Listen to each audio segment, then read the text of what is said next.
Hello and welcome to Brew Babes podcast. I am your host, Danielle Snicker, also known online as Sassy Cider Chick. And I'm getting really good at saying that in the right order. We are on location again, and these are so cool. And we have so many more planned, but I'm super excited about this one. Today, on my right, the amazing, the beautiful, the event goddess, and my dear life mate, Kat Jones. How are you, my dear?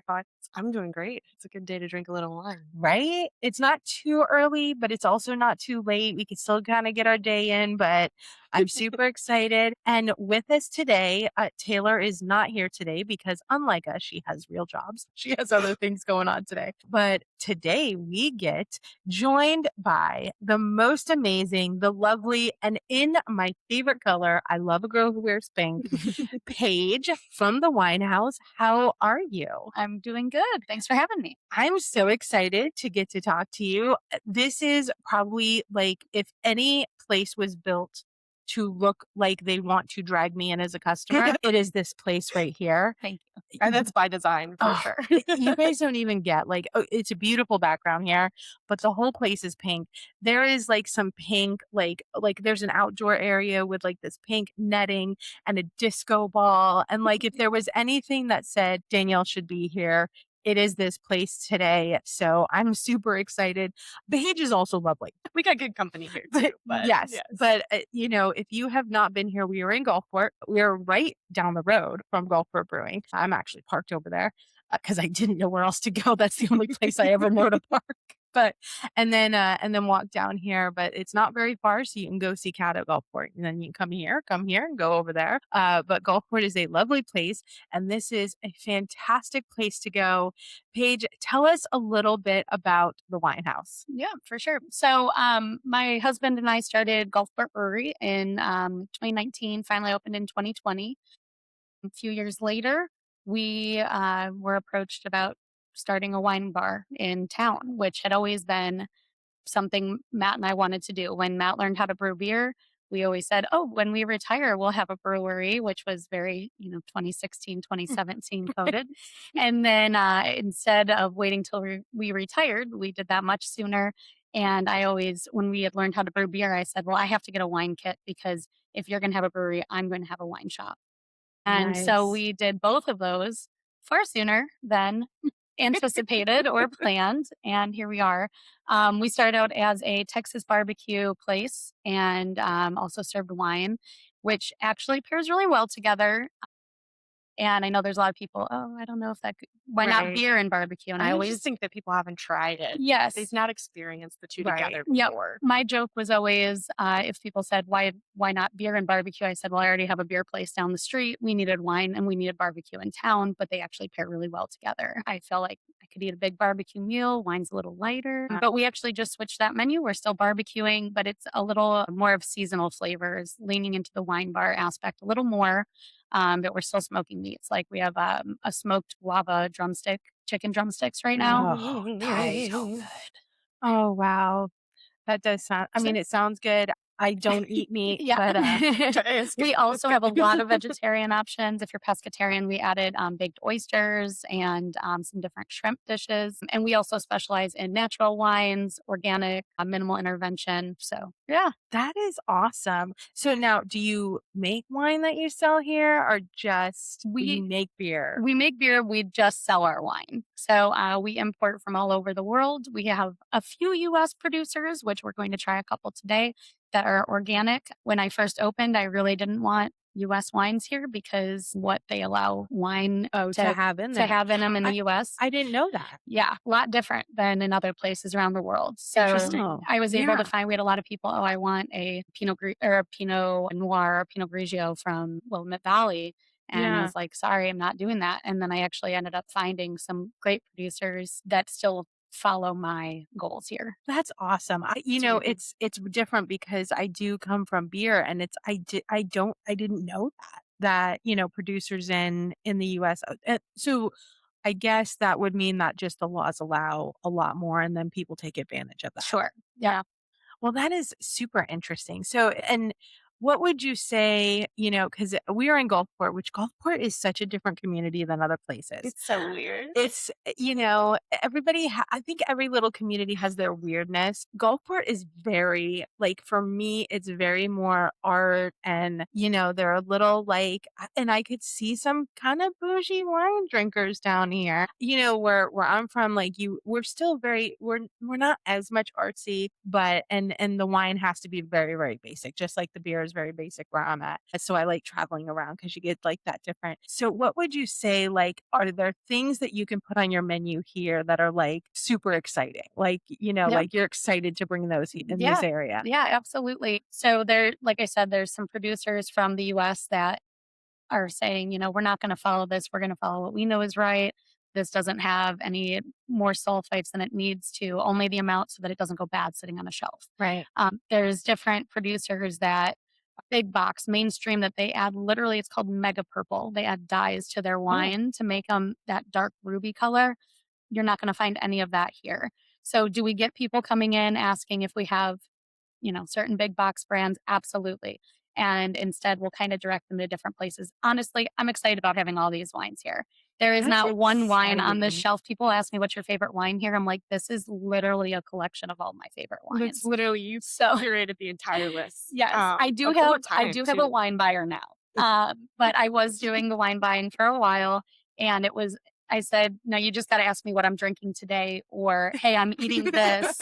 What should I drink with it?" Because these are all my favorite wines. I cannot pick one. So, yeah. That's awesome. And honestly, when you come in here, it definitely looks like this is not only a wine bar, it's a passion project. And you definitely get that feeling when you come in here. It's so cute, it's so beautiful.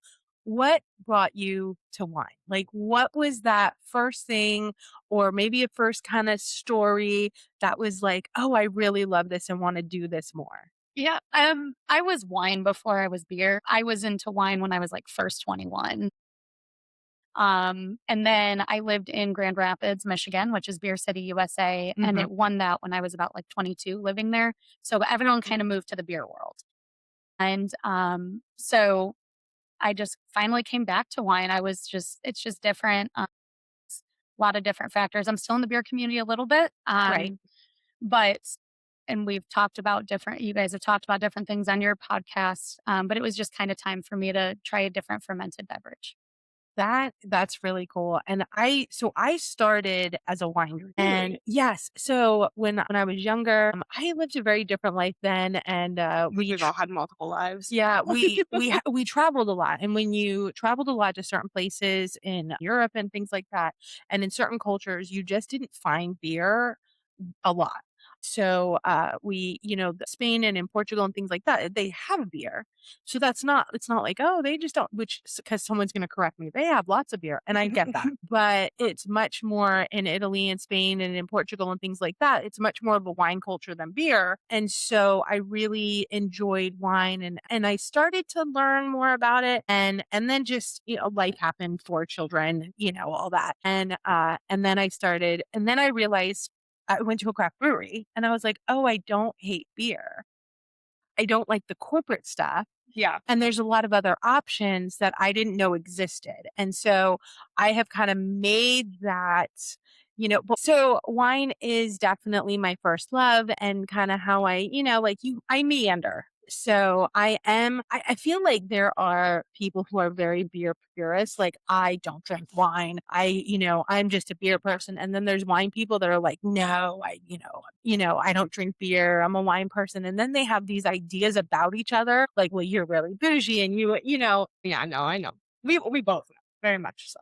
and I just like, I like them both, like, I think it's just a lack of education. I think so too. We're just equal opportunists. I'm not a huge liquor fan, and I know No. distilling is becoming much more popular in our circles and stuff. And I enjoy it every once in a while. I probably will not be a huge, like, going to distilleries, but I think wine and beer go hand in hand more often than people think, and that people give it credit for. And I love that you're doing food with it. So, like, do you help people pair the Yep. food with the correct Yep, wines? absolutely. So we actually just did, like I said, we have a new menu, we have new daily specials, and they're more experience based. So today is Tuesday, so we're doing half off bottles. And that's kind of our only non-experience thing. You know, we're a Right. wine bar, you got to have half off bottle day. And then on Wednesdays, we do what we call chef's table. So every single Wednesday, we pick 3 small plates and pair a glass of wine with it. And you get all 3 of the small plates and a glass of wine for like $30 or $35 or something like that. Wow. Yeah. So we pair a lot. And then on Sunday nights, we've added the Sunday supper club, and we pick an entree and a glass of wine that we want to pair it with, and you get that for one set price as well. So Wow. lots of tasting experiences and pairing experiences. Do you find that it, because we've been seeing in the beer industry that people are really looking for the experience Yes, over just coming in. Are you absolutely. finding that also Yeah, here? absolutely. Yeah, Yeah, we do wine tastings frequently, and the tickets get purchased up really quickly, and yeah, people are that really into it. Paige is very creative when it comes to like different experience type things. You guys have had wine dinners Mhm. and you just had the wine festival back in May. Yep.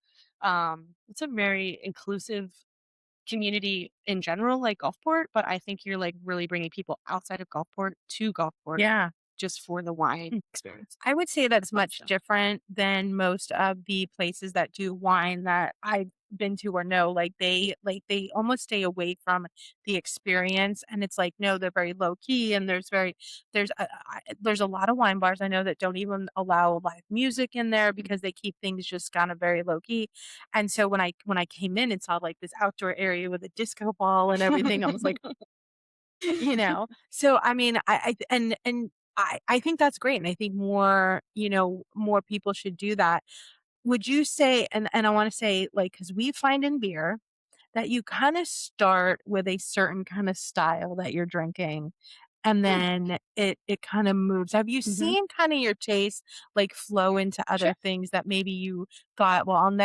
never drink those things later on. Absolutely. Cab Franc is the equivalent of getting back to a crispy Pilsner. Everyone starts with their Moscato, their Riesling, or Yes. maybe they go the red route and they start with a Pinot Noir, and then they try different things, and eventually they're ending up drinking this really dry, red, ancient wine that, it was Cab Franc and Sauvignon Blanc were merged together to make Cab Sauv. And Oh. so Cab Franc is a very ancient type of grape, and that is like the final step of being a wine drinker. Okay, so that would be like our equivalent of like light lager to maybe like lambics or Yeah. something. Yeah. Like, like all of a sudden it's just such a big difference. Yep.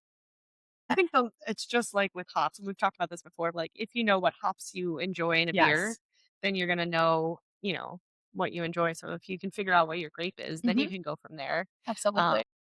and I think you've done a really great job with like your staff. Even when I worked here eons ago, it was just when you guys were getting started, and I was just helping out on a Sunday night band dingo. But I learned so much about wine, Yeah. and I drank a lot of wine, which Yeah. was very nice too. You were on Sunday night. We had a lot of bottles that were getting thrown out. Yeah, when you're closed on back then it was Mondays and Tuesdays, This so we was had to Mondays take and Tuesday. the bottles. There were some times the cat and I ended up on this porch learning a lot about wine. Some of my favorite times with you. That's awesome. But it's true. It's like it's an experience about like when you're sipping it and how you Yep. just Mhm. like with beer, the more you drink it and encourage other people to try new things, then you can really figure out what you love. Everybody loves wine. They just haven't found their wine yet. Exactly. Exactly. Yeah, and I think that is something that I think that beer people would say, but they wouldn't understand it about wine. But I do think that's true. I mean, Mhm. from someone who did drink wine, and I did the whole, like, oh, I'm gonna start with a prosecco because that's like, like the easiest thing to drink. It's like the wine cooler of, Yeah, like, absolutely. and then you kind of progress into it, and and stuff like that. So I can totally see that. Now you have already poured us wine. Yes. So What I was just gonna ask. I So know. So speaking of, what is is this lovely what is this? Because I stuff? can't stare at it anymore I know, without same. taking a sip. So this is called Marmalade. It's by a company called Breaking Bread. They are out of North Coast of California. It's going to be a white blend. It is a white wine, and it's got skin contact to it. So white wines, typically when you press the grapes, when you're making wine, you separate the skins from the insides of the grape, and you get a nice light color because the skins are not there. This is a skin contact. So they leave the skins attached just like they would when they're making red wine. They leave the skins attached. Sometimes it could be just a couple days. Sometimes it could be a couple weeks, and it gives a little bit of a tannic structure. So you're going to get a little more dryness to it, Okay. something that if you're a red wine drinker, you would enjoy. You like that mouthfeel. If you're a red wine drinker and you thought, oh, I could never touch a white wine, try a skin contact or an orange wine. Okay. Orange, the color, not the fruit. We're talking about the color. Well, cheers. Yeah, Thank you for being on our cheers. podcast Yeah. today. We'd love to have other badass ladies. Oh, yeah. That is so good, but also very different than what I was expecting because you do expect it by Oh, the I knew when she color. grabbed that bottle. I was like, I don't know what we're getting into Yeah. today. Yeah, but Yeah, you no, got that that nice is dry fantastic. teeth are like sticking to your lip. Mhm. It's nice. Yeah. The ASRM on this podcast Yeah, is going to be real good one. I could do a Enjoy that. if you'd like. That's why we have the little adds character. Yeah. No, that's fantastic. Yeah, it's a little different. And then I do have another one that's even more in contact. Right. Second. All right, awesome. And now you guys kind of did start in beer. Yes. Would you say that is a big difference between the two? Because we have not had anyone on that has been in both. So That's true, actually. Yeah. we have not. And You have a very unique perspective. it is. And so what would you say would be some of the biggest similarities that would shock people and some of the biggest differences, if any? I mean, Yeah. maybe there isn't any, but Well, I definitely think as far as similarities, learning about the craft, these are people making wines that really love what they do, just like we get to talk with head brewers all the time that Right. love what they do.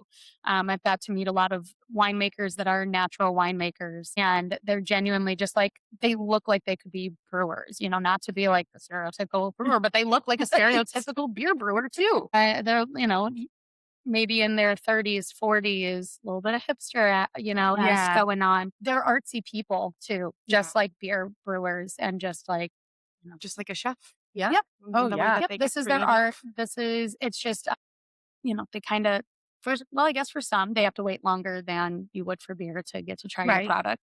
That's And so there's some differences there, but we actually have a lot of wines that are fermented on native yeast. So you kind of get that funky flavor to it, which is really cool. And so anytime I talk to someone and they're like, oh yeah, I like saisons, I'm like, here you go, try this from Populous or, whatever. And they're shocked. fun. Yes. Oh, Or I've people had who 'em. like kombucha, it's a good option. So they're natural fermentation wines and spontaneous fermentation.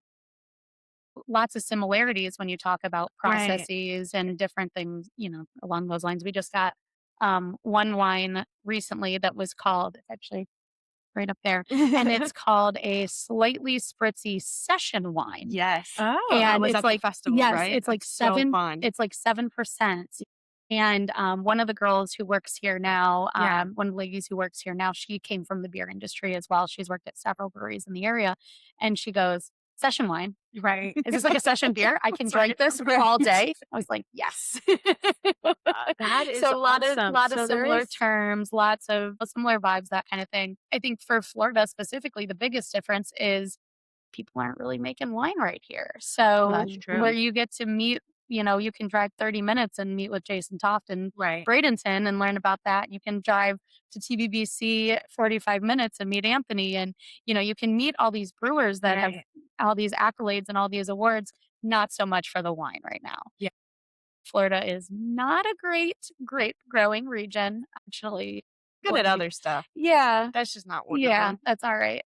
But it's been cool. A lot of our wine producers, our wine distributors, bring in some of the Yeah. producers, so they'll bring them to me, which is cool too. That's cool. Yeah. No, that's super cool. I know that there's some Florida wines, but they're more fruit based. Fruit based, yes. Yeah. So I know there's and even what's it, Keel Farms does a Yep. line. Yep. And they are very, very fruit based. Yes. And then in St. Augustine there is also one, which is Yep. one of the first people that I actually bought like my first like case of wine Yeah. from was in St. Augustine. And I was my First time I went to Total Wine, I 20s. got a case of wine and I felt like such an adult. Right?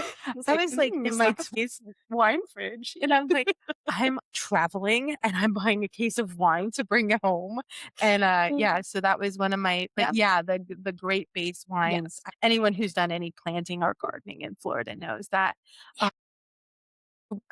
In Massachusetts, where I also had a place for a while, you could just grow grapes on the vine, and you could literally like just put chairs under it, and it was your shade.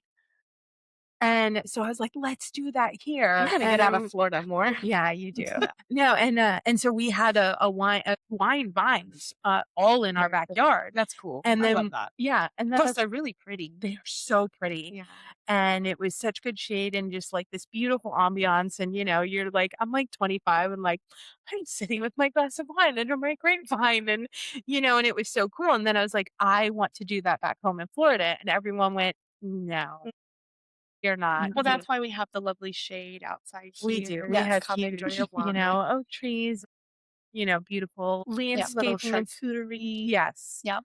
So do you do also charcuterie boards here? Absolutely. Yeah, Mhm. absolutely. I feel like that's like a wine like must have. Yes. We need to put a picture because, like, Yes. they're beautiful. Yeah, I'll get you yeah. a picture. They're Okay. Yeah. gorgeous. Yep. So we could just pop that on. We just got nominated for best charcuterie restaurant Oh, for that's best of the day. awesome. Actually, a lot of nominations, which was really cool. One of my servers was nominated best server in the Bay, which was incredible. Alyssa and Which Alyssa Valentine. We got nominated best server, best charcuterie bar. We got a lot of barbecue nominations, which is a little funny because we're not doing Texas barbecue anymore at the restaurant, but we are still doing it for catering. If people are doing private parties here They or can still get it. offsite, they can still get our Texas barbecue, which is fantastic. So best So- brisket, best ribs, best barbecue restaurant, best wine bar. Like we got a lot of accolades, I'm so a proud lot of of you. nominations. I Which feel so voting bad starts I in, like, don't eat 2030. meat because I feel like I need all of that We stuff. also nominated best mac and cheese. That Oh. the truffle mac and cheese we had here was I love a truffle mac and yes, cheese. yeah. I had to tell you, so Alex really likes lobster mac and cheese, and like there's no, because I'm allergic, so I never found an equivalent Lobster? to like I'm allergic to lobster too. yeah, I'm allergic to all seafood, like shellfish, all of it. And so like I I'm good. I never just don't like it. I never found that equivalent until truffle mac and cheese came Yeah. out. So I'm like, you can have your bougie lobster mac and cheese. I have my truffle mac and Yes. cheese. So So, good. but yeah, no, it's awesome. Literally everything they make here is Yep. fantastic. Beautiful. I had the chickpea salad when I was here last time. That was phenomenal. Yep. Oh my We God. smoked chickpeas. Wow. Really I feel yummy. like I have to come back. I feel like I need to move closer to Gulfport. I'm telling you guys, come on now. It's a vibe. No, every time I come down here, I have such a good time. I'm like, I don't want to Just come on a Sunday, I think, because you got the brunch. I guess Yeah. Brunch and the service brunch in industry. the morning, and Mhm. it's service industry, and then you come hang out with me at the brewery in the afternoon, Yeah. and then you can come back for the wind down and Nice. make a whole day. We of can it. make Yep. a whole day. We go to of the it. beach. We watch the sunset. Sunset from Definitely. upstairs of Maddie's. Hell yeah. Yeah. Absolutely. Oh yeah. No, Mhm. and I haven't even been there. Oh, so many places I haven't been to. Well, what are you doing later? Let's figure it out. So what, and this is something that, we kind of ask everyone who comes on, because this is something we talk about a lot, is, there is this big, the next generation is not drinking. And so alcohol sales in and of itself with new customers are taking a nosedive. Just to, what do you see for the future of this industry? We talk a lot about what we see in the future for beer. What do you see? And honestly, for both, and it Yep. could be this that you see the same Yep. things. What do you see for this industry moving forward? Yeah. So, like right now we have some NA wines, and Oh. truthfully, I've seen a little bit of an improvement, but there is not the improvement in NA wines like there is in NA beers. Right. Like I can drink a athletic brewing, and it makes me feel like I'm having a beer when it's a day Mhm. that I really can't. I shouldn't be drinking or whatever. Right. Wine, I don't get that yet. But I Okay. did try a Zonin Zero Prosecco. It was a 0.0 Prosecco by Zonin. Ooh. Which unfortunately is not a brand I'm going to probably bring in here, but it was phenomenal. Okay. They did a really good job, and if they did mini splits of it, I probably would do it. Okay. But right now I have like a few NA wines, It and would be silly not to do mini Right? splits. of they're still not NA. doing mini splits. They had talked about it like a year ago, That's and I still wild. can't get it. I can't. I'm not going to do a whole bottle you'd for waste so one much glass. product. Exactly. I almost considered bringing in where you can just buy the bottle. I actually think I would get a lot of. I think a Right. lot of people would do that. Yeah. Buy a bottle to celebrate. I have a lot of realtors that come in here Sure. and buy bottles as congratulations closing gifts if they have a client that. So I think I could do that. But I'm doing mocktails now, some iced coffee drinks, and so we're just kind of playing into the the fun of it, and what is going to go well with my menu here. So while they might not be drinking alcohol, they'll come here for the food is phenomenal, fresh, but they'll get a mocktail. And I'm definitely seeing an increase in that and the coffee drinks and such. So we'll have groups of girls come in where, maybe 3 of them drink and 2 of them don't. And they'll get a mocktail or split a bottle of an NA wine or something like that. No, I think that's awesome. And I do think that that's a lot of what we're telling people in the beer industry, what we're seeing in the beer industry, and innovation. Just having options available, I think, is the most important thing to do. I have a lady who comes in and buys CBD drinks from us every week. She buys like 2 or 3 to take home with her on the days of the Tuesday market. Yeah. Yeah, no, that is awesome. Well, I want to thank you for being on. Thank you. What nobody does see, but we are seeing, is that people keep coming to the door and trying to get in because she is so popular here that, and they're not leaving. Like they're lining up at the door because they see us in here and nobody understands that the locked door means that they're not open. So happens every time. And I don't blame them because it is absolutely gorgeous in here and everything is fantastic. I would stand outside and wait for them also. But Paige, thank you so much for coming in. Thank you so much. You have brought such an interesting perspective from being on both sides of things, truly valuable to us. And, such a beautiful ray of light also. Cheers. Yes, boss. Cheers to you, baby. I already drank. You already drank. Oh, I already drank a little more. No. That's all right. I'll cheers and then I'll drink the water. There we go. There you go. Thank you so much. We are on tons of more on-site little things coming up. So for this week before we leave, and then who knows when we do it. So we will see you, and you never know what's going to be behind us or who's going to be with us. So definitely stay tuned. We will see you later. Bye.